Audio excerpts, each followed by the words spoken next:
The chamber was enormous, built to hold representatives from 847 different species. Some breathed oxygen, others methane. Some stood on legs, others floated in tanks. The Galactic Council had gathered for an emergency session, and every single delegate was present. High Chancellor Vexrath stood at the center podium, his 4 arms spread wide. His chitinous body gleamed under the chamber lights. He was insectoid, ancient and powerful. His species had founded the Council 3,000 years ago. "The vote is complete," Vexrath announced. His voice translated into hundreds of languages simultaneously. 846 species have voted yes. 0 have voted no. The Council has reached a unanimous decision. In the human gallery, Dr. Sarah Chen sat perfectly still. She was a small woman with dark hair tied back in a simple knot. She wore a plain gray suit. Nothing about her seemed special or dangerous. She was just one human among the thousands of aliens in the room. "The Galactic Council hereby declares war on the species known as humanity," Vexrath continued. "Effective immediately, all human colonies will be seized, all human vessels impounded, and all human citizens placed under Council authority." The chamber erupted in clicks, buzzes, roars, and songs of approval. 846 species celebrating together. They had finally agreed to deal with the human problem. Commander Thulzak watched from his position near the Military Planning Committee. He was reptilian, scaled in deep green with yellow eyes that missed nothing. He had pushed for this war for months. Humans were dangerous. They expanded too fast. They built too many weapons. They asked too many questions about how the Council really worked. Thulzak expected the human ambassador to collapse in fear. Or perhaps beg for mercy. Or maybe try to run. He had seen it before when the Council moved against lesser species. But Dr. Chen just sat there. And then slowly she smiled. It was not a nervous smile. It was not a scared smile. It was the smile of someone who had just heard exactly what they expected to hear. Chen stood up smoothly. Every eye in the chamber turned to her. The celebrating stopped. Silence fell like a heavy blanket. "High Chancellor," Chen said, her voice calm and clear. "On behalf of humanity, I acknowledge the Council's declaration of war." Vexrath's antennae twitched. This was wrong. Humans were supposed to be afraid. "You accept?" "Of course," Chen replied. "We were wondering when you'd figure it out." A murmur ran through the chamber. Figure what out? The Galactic Council had dominated known space for millennia. They had conquered hundreds of species. They had never lost a war. Figure out what, human? Vexrath demanded. Chen's smile widened just a fraction. "That we're not like the others. That we've been preparing for this since the day we met you. That everything we've done for the past 15 years has been leading to this exact moment." Thulzak felt something he hadn't experienced in decades. A cold feeling in his stomach. Among his people, it was called the hunter's warning. The feeling a predator gets when it realizes its prey might actually be dangerous.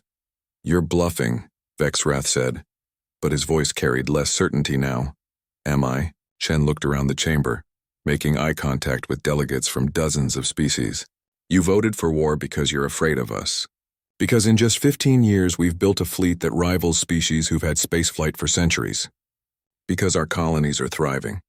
Because we ask uncomfortable questions about why some Council species seem to have all the power while others barely have a voice."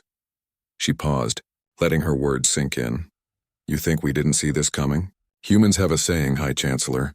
Hope for the best but prepare for the worst." Chen straightened her jacket. "We've been hoping you'd accept us as equals. But we've been preparing for the day you'd try to put us in chains." The chamber exploded in angry shouts and demands. How dare this human speak to the Council this way? How dare she suggest the Council was anything but fair and just? Vexrath slammed his primary arms on the podium. "Enough. Human, you will surrender your forces immediately or what?" Chen interrupted. "You'll declare war on us? You already did that. You'll attack our colonies? I'm sure you'll try. But here's what's going to happen next, High Chancellor. I'm going to return to my ship. I'm going to contact Earth. And in 48 hours, I'll return with our official response to your declaration." "You expect us to wait?" Thulzak stepped forward. "You expect us to give you time to prepare?" Chen looked at him directly. Her smile was gone now. Her expression was serious, almost sad. "Commander Thulzak, isn't it? The one who's been pushing for this war for months?" Thulzak's scales rippled in surprise. How did she know that? Those meetings were classified. Commander, Chen said quietly, we don't need 48 hours to prepare. We've been ready for years. The 48 hours is for you. It's your last chance to reconsider. Your last chance to avoid the mistake you're about to make. She turned to leave, then paused. Oh, and Commander? We know about the false flag operation you planned for the Terran mining colony on Helios 7. The one where you were going to make it look like we attacked first. We have records. We have evidence. We have everything. Thulzak's blood ran cold. That operation was known to only 5 beings in the entire galaxy. How could the humans possibly know? Dr. Sarah Chen walked toward the exit. The path cleared before her, not out of respect but out of something else, something the Galactic Council hadn't felt in a very long time. Uncertainty. As she reached the door, Chen turned back one last time. 48 hours, High Chancellor. Use them wisely. Then she was gone. The chamber sat in shocked silence. Finally, one of the junior delegates, a floating jellyfish-like creature, spoke in a trembling voice. What if she's telling the truth? What if the humans really were ready for this? Vexrath's voice was hard. Then we will crush them anyway. We are 846 species strong. They are 1. The mathematics are simple. But Thulzak wasn't so sure anymore. He thought about Chen's smile, about her confidence, about how she knew classified information, and he wondered if perhaps the Council had just made the biggest mistake in its 3,000-year history. 24 hours after the Council's declaration of war, the reports started coming in. High Chancellor Vexrath stood in the Council's military command center, staring at the holographic display with growing disbelief. Commander Thulzak stood beside him, his yellow eyes wide with shock. Explain this, Vexrath demanded. The intelligence officer, a bird-like creature with purple feathers, trembled as she spoke. High Chancellor, we've detected human military installations in 412 systems. Systems where we believed humans had only civilian presence. 412? Thulzak's voice came out as a hiss. That's impossible. Our intelligence reports showed maybe 50 systems with human military capacity. Our intelligence was wrong, Commander. The officer brought up image after image. These installations were hidden, camouflaged. The human civilian colonies were covers. Every single one had military capability beneath the surface. Vexrath felt his certainty crumbling. What about their fleet? Another officer, this one a floating creature with tentacles, spoke up. Sir, we catalogued the human merchant fleet at approximately 8,000 vessels. Mostly cargo ships, passenger transports, mining vessels. And they weren't merchant ships, sir. They were military vessels in disguise. We've detected weapon systems, armor plating, and military-grade engines on 90% of them. The human merchant fleet is actually a navy. They've had a war fleet hiding in plain sight for years. The command center fell silent. Everyone was processing what this meant. Thulzak pulled up the records from humanity's first contact with the galaxy. It had been 15 years ago. A human exploration ship had encountered a council patrol near the edge of known space. The humans had seemed surprised, friendly, and eager to join the galactic community. But now, looking at the evidence, Thulzak saw something different. He accessed the detailed scans from that first contact. The human ship had been damaged, its systems running at minimal power. It had looked helpless. Bring up the scan data from first contact, Thulzak ordered. Full spectrum analysis. The technicians worked quickly. New data appeared on the screens.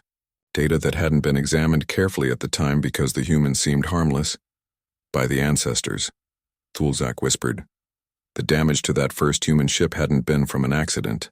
It had been deliberate, carefully controlled. Someone had made that ship look vulnerable when it was actually fully operational. They let us find them, Thulzak said aloud. First contact wasn't an accident. They wanted us to discover them. They wanted to look weak. Vexrath turned to him. What are you saying, Commander? I'm saying the humans have been playing us from the beginning. They studied us. They learned our laws, our politics, our military tactics, and they did it while making us think they were just naive newcomers. More reports flooded in throughout the day, each one worse than the last. A team analyzing human diplomatic communications discovered something chilling. Every human diplomat, every trade representative, every cultural ambassador had a second identity.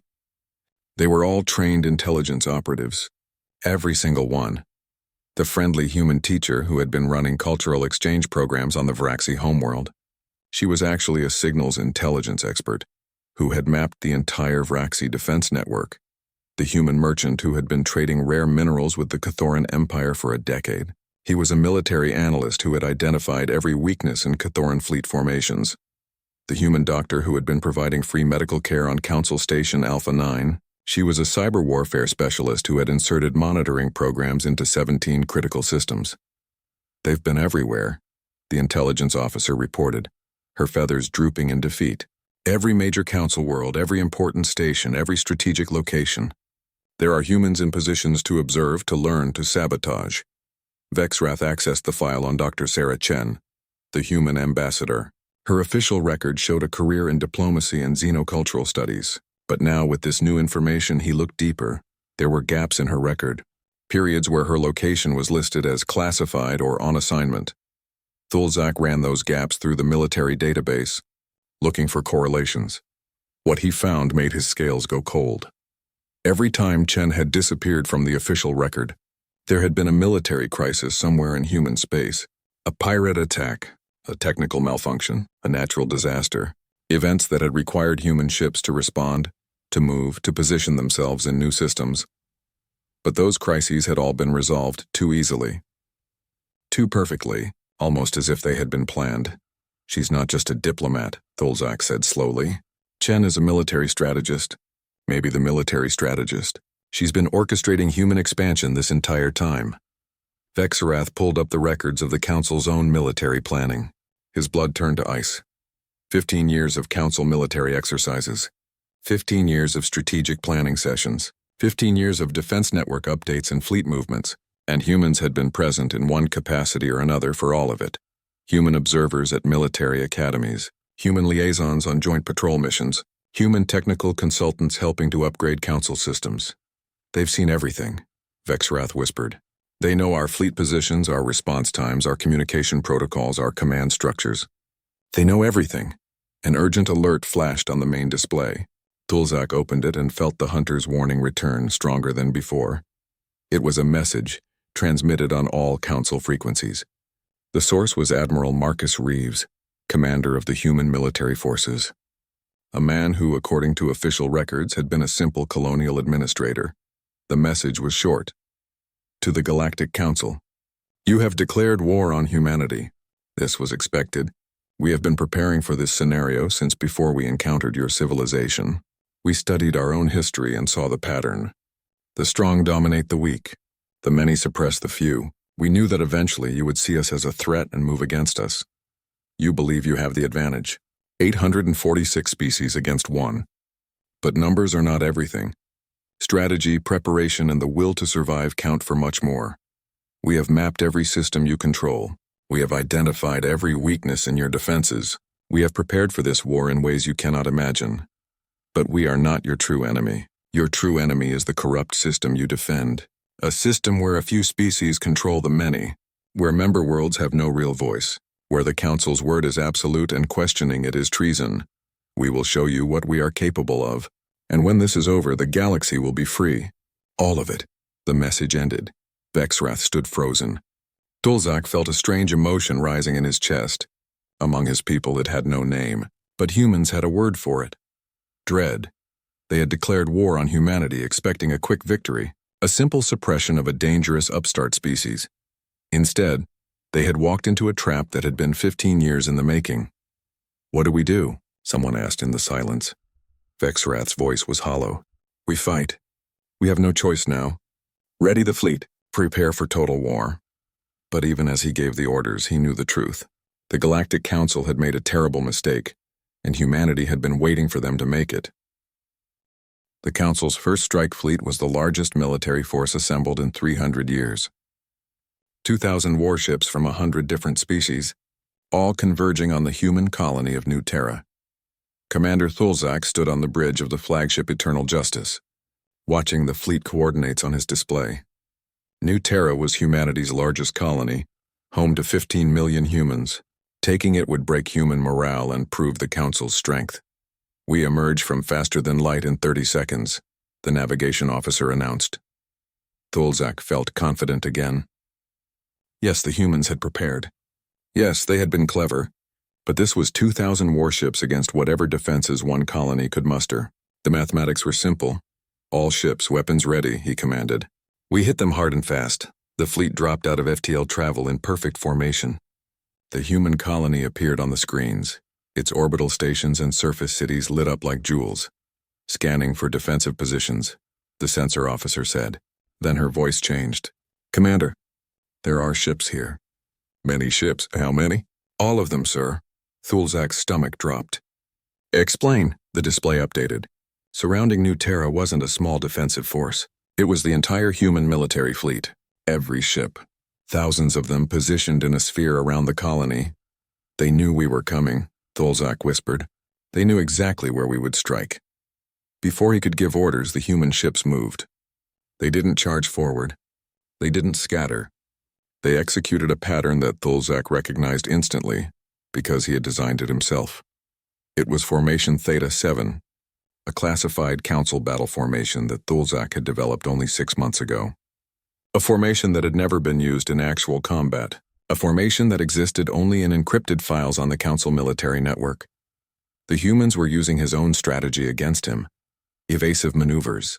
Thulzak shouted, but it was too late. The human fleet opened fire. But these weren't normal weapons. Missiles accelerated to incredible speeds, reaching a fraction of light speed in seconds. When they hit, they struck with the force of nuclear weapons. Relativistic kill missiles. Weapons that the Council had theorized but never built because they were considered too dangerous. Humanity had built them. Thulzak watched in horror as 17 Council ships simply ceased to exist, torn apart by impacts that released more energy than most stars. Return fire, he ordered. The Council fleet responded, thousands of weapons firing at once. Energy beams, missiles, plasma cannons. Enough firepower to destroy a planet. But the human ships moved like they knew exactly where every shot would be. They dodged, weaved, and positioned themselves with impossible precision. Council weapons struck empty space again and again. How are they doing this? The tactical officer shouted. Thulzak knew. The humans had hacked the Council's communication network. They were reading the Council's targeting data in real time. Every shot was telegraphed before it was fired. Switch to local communications only, Thulzak ordered. Cut all links to the tactical network. Ships scrambled to comply, but the damage was done. In the confusion, the human fleet pressed their advantage. Strange weapons appeared. Swarms of tiny ships guided by artificial intelligence that moved faster than any pilot could react. They cut through Council formations like insects through flesh. Another type of weapon created massive explosions that seemed to tear holes in space itself. Quantum entanglement bombs. Weapons that violated what the Council thought were the laws of physics. We're losing ships too fast, the tactical officer reported. 97 destroyed, 200 damaged. Pull back to defensive formation Beta, Thulzak ordered. But defensive formation Beta was also compromised. The humans knew it. They knew every formation, every tactic, every backup plan. Thulzak made a decision. All ships random evasive action. No patterns. Captains have independent command. Break the formation. It was chaos, but it was chaos the humans couldn't predict. The battle turned into a massive brawl with ships firing and moving without coordination. And slowly, the Council's numbers began to matter. For every Council ship destroyed, the humans lost one too. And the Council had more ships, but the cost was terrible. By the time the battle ended, the Council had lost 800 ships. Nearly half their strike force. The humans had lost 300. The Council fleet limped away from New Terra. The colony was untouched.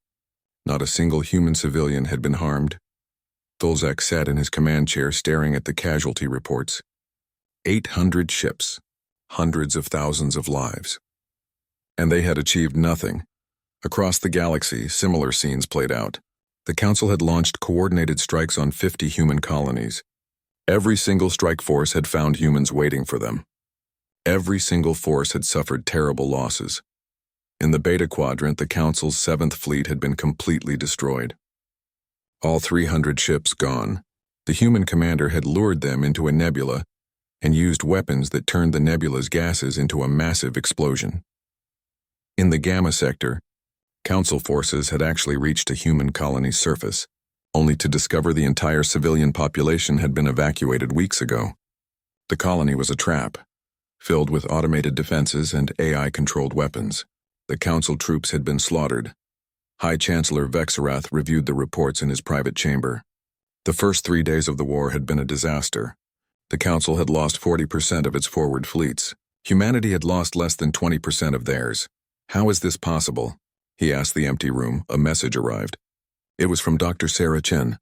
High Chancellor, I warned you. We've been preparing for this since before we met you. Every human you encountered was gathering information. Every trade deal gave us access to your systems. Every cultural exchange let us learn your weaknesses. You have better technology in some areas. You have more ships, but we have something you don't. We have desperation. We have the memory of what it means to be conquered, to be enslaved, to be destroyed. Humanity has been fighting wars since before we could write. War is in our history, in our culture, in our blood. You fight to maintain control. We fight to survive, and we will do anything, become anything, sacrifice anything to survive. This is your last chance. End this war. Accept humanity as equals. Reform the Council to give all species a real voice. Or we will keep fighting until you have nothing left to fight with. Vexarath deleted the message. He would not surrender. The Council could not surrender. To do so would be to admit that everything they had built was wrong. But deep down, in a place he would never admit existed, he was afraid. Because the humans weren't just winning battles. They were winning them while protecting their own people. Not a single human colony had fallen. Not a single human civilian had died. The Council was throwing everything at humanity, and humanity was barely bleeding. Commander Thulzak entered the chamber. High Chancellor, I have analyzed the human tactics. I believe I can predict their next move. Speak. They won't attack our homeworlds. Not yet. They'll continue defensive operations while they work on something else. What? They'll try to divide us. To break the Council apart from within. Vexarath's antennae twitched. The Council has stood united for 3,000 years. No one can break that unity. Thulzak's expression was grim. The humans can, because they know our secrets. All of them. And in that moment, Vexarath realized the war was already lost. The only question was how much they would lose before they admitted it. 6 months into the war, the Galactic Council was crumbling from within. It started with a broadcast. Every screen, every communication device, every holographic display in Council space suddenly showed the same thing. Dr. Sarah Chen, sitting in a simple chair, looking directly at the camera. Citizens of the galaxy, she began. Not the Council. Not the politicians, you. The regular people trying to live your lives. I need to show you something. Files appeared on billions of screens, documents, communications, secret agreements. All of them verified, authenticated, impossible to deny. The Council's true purpose wasn't to unite the galaxy. It was to control it.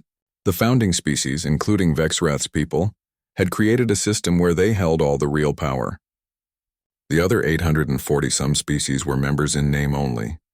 Resource allocation documents showed how the founding species took the best planets, the richest asteroid fields, the most valuable trade routes for themselves. The rest fought over scraps. Military records revealed how the Council's fleet was structured. The founding species commanded all the major warships. Other species provided support vessels, cannon fodder, ships that would be sacrificed first in any conflict. Political files exposed how the voting system was rigged. Yes, every species had a vote, but the founding species had veto power.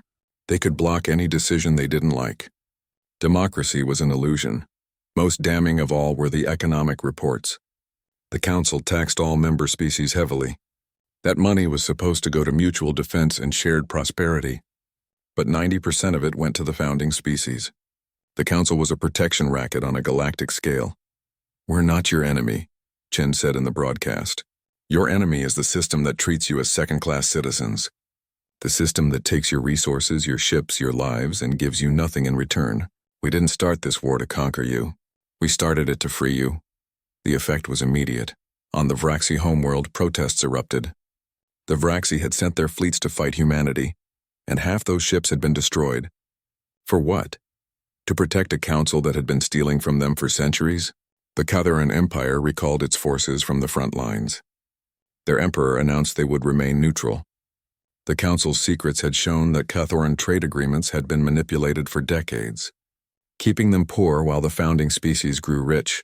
A dozen smaller species simply withdrew from the council entirely.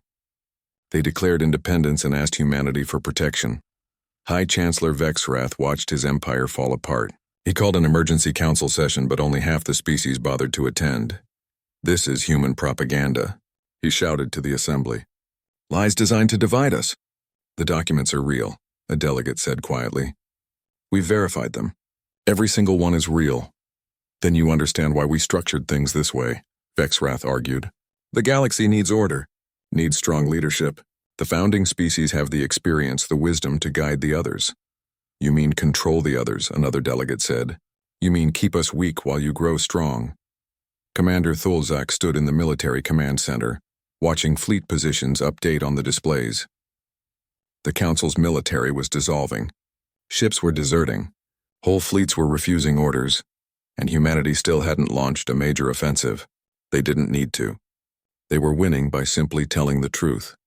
A priority message arrived from Admiral Marcus Reeves, the human military commander. Thulzak opened it, expecting a demand for surrender. Instead, it was an invitation. "Commander Thulzak, we know your military record. We know you're a brilliant strategist.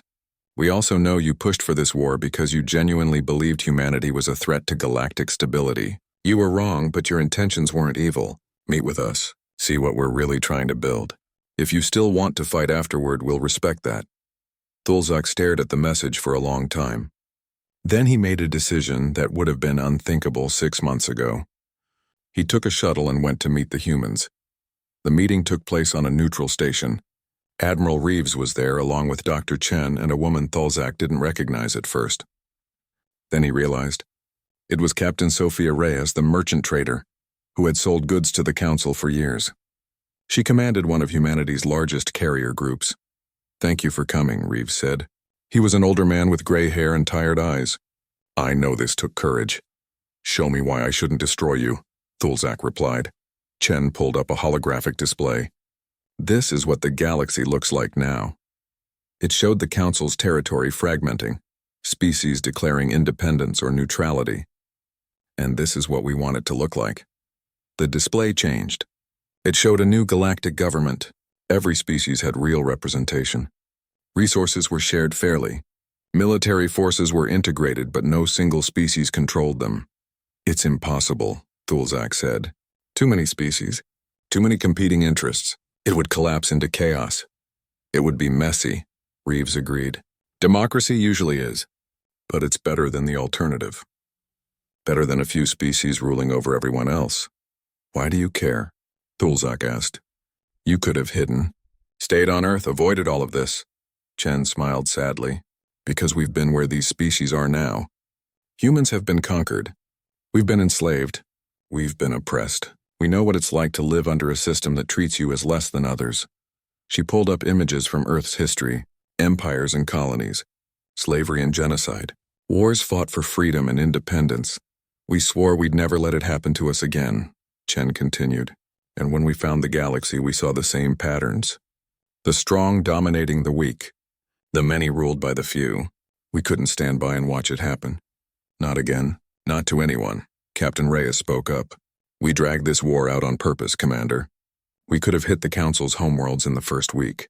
We have the weapons, the positioning, the intelligence, but that would have made us conquerors.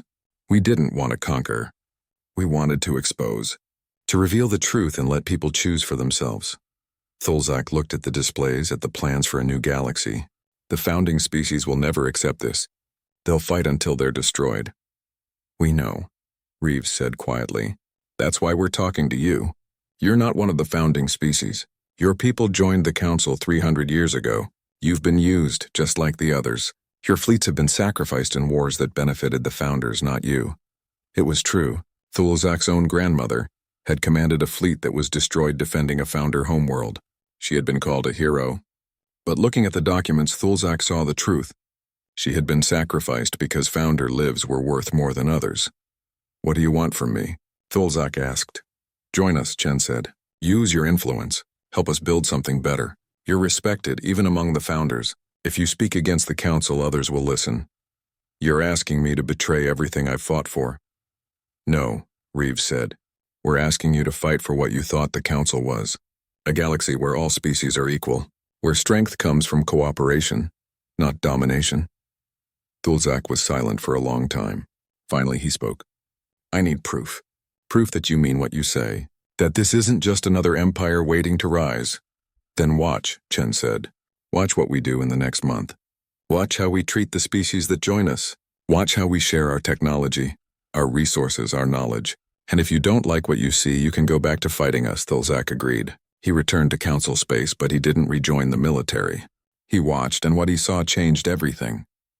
1 year after the council declared war on humanity, the galaxy was unrecognizable.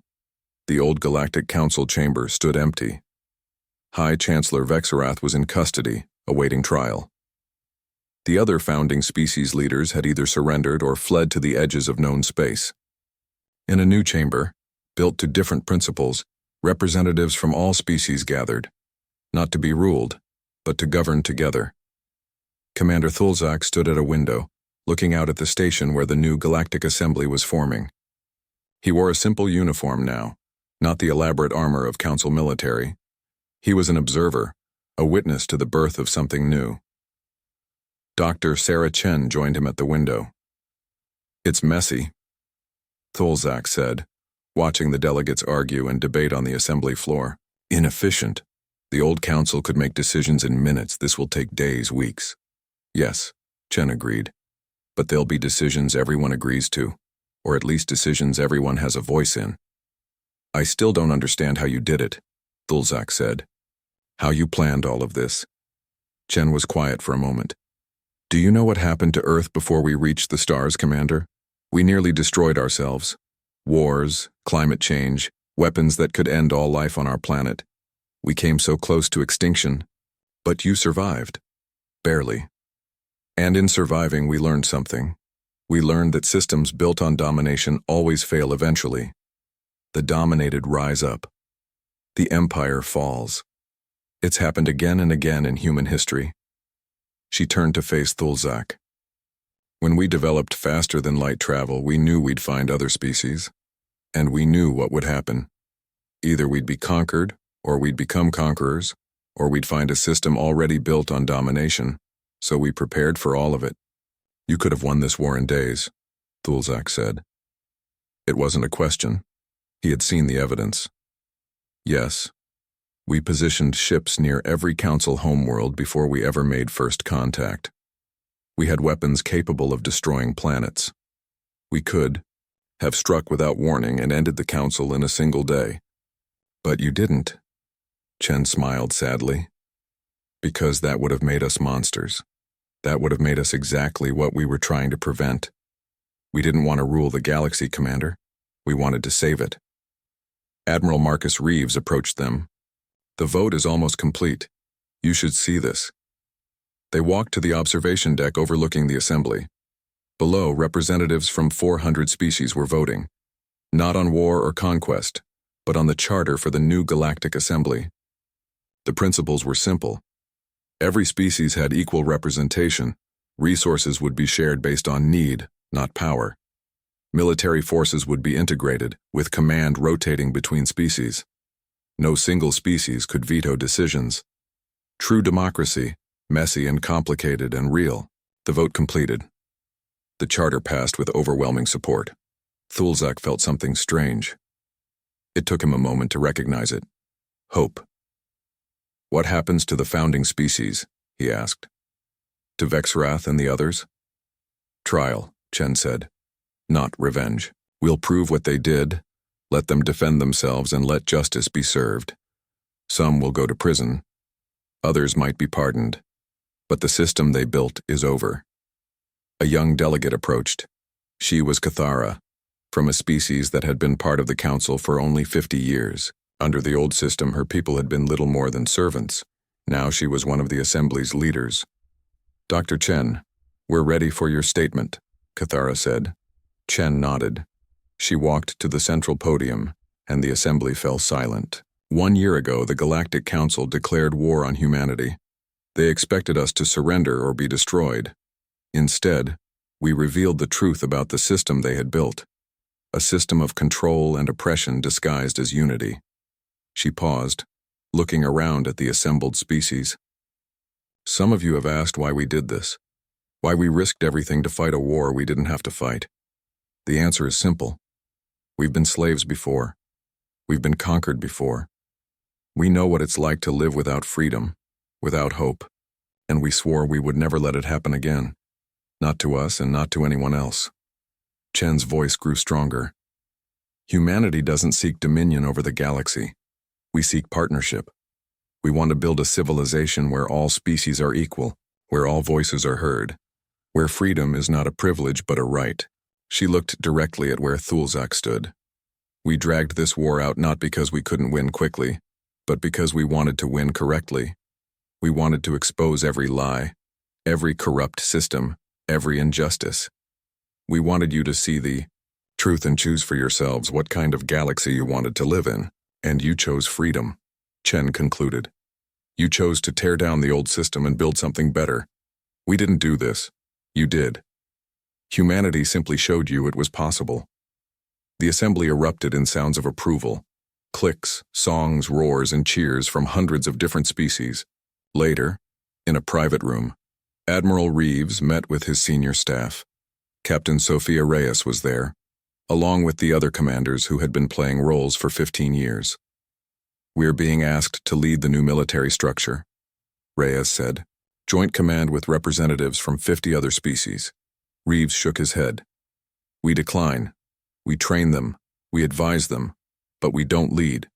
The moment we take command, we become the new council. We can't let that happen. Some species want us to keep our advanced weapons," another officer said. "The relativistic missiles, the quantum bombs. They say we need them for defense. We destroy them," Reeves said firmly. "All of them. We share the knowledge of how to build them, so no one species has an advantage. But we make sure they're only used as a last resort. Weapons that powerful shouldn't exist in secret." Chen joined the meeting. "The Assembly wants to name the new alliance after Earth, the Terran Federation or something similar." "Absolutely not," Reeves said. "We fought to end domination by one species. We're not going to start a new one. Let them choose a name that represents all of them." In the end, they chose the Free Galactic Alliance. Not perfect, but honest. Thulzak requested a final meeting with Chen before returning to his homeworld. They met in a garden under artificial stars. "I owe you an apology," Thulzak said. "I pushed for war against you. I thought you were dangerous." "We are dangerous," Chen replied. "Humans are probably the most dangerous species in the galaxy. We have the capacity for terrible violence, for ruthless strategy, for doing whatever it takes to survive." "Then why?" "Because we also have the capacity for mercy, for compassion, for choosing to be better than our worst instincts. That's what makes us human, Commander. Not our weapons or our strategies, but our choice to use them in defense of freedom rather than conquest." Thulzak understood now. "You smiled when the Council declared war. Not because you wanted war, but because we had finally done what you predicted we would do. Yes. We spent 15 years hoping we were wrong, hoping the Council would accept us as equals. But we prepared for the reality that they wouldn't. We prepared for the day when we'd have to fight not just for our freedom, but for everyone's freedom." "And now?" Chen looked up at the artificial stars. "Now we see if it works. If beings from 1,000 different worlds can actually govern together. If freedom can survive when it's not enforced by a single power. If we can build something that lasts. And if it fails? Then we try again, and we keep trying until we get it right. Because the alternative is to accept domination, to accept that some beings are worth more than others, and we'll never accept that. Never again." Thulzak returned to his ship. As he prepared to depart, he looked back at the station where the Free Galactic Alliance was taking its first uncertain steps. Humanity had won the war, but not the way anyone expected. They had won by refusing to conquer, by choosing to reveal rather than destroy, by fighting for everyone's freedom instead of just their own. The galaxy would never be the same. And perhaps, Thulzak thought as his ship jumped to faster than light, that was exactly what it needed. In a quiet office, Dr. Sarah Chen filed her final report. The war was over. The mission was complete. But the work was just beginning. She wrote, We came to the stars expecting conflict.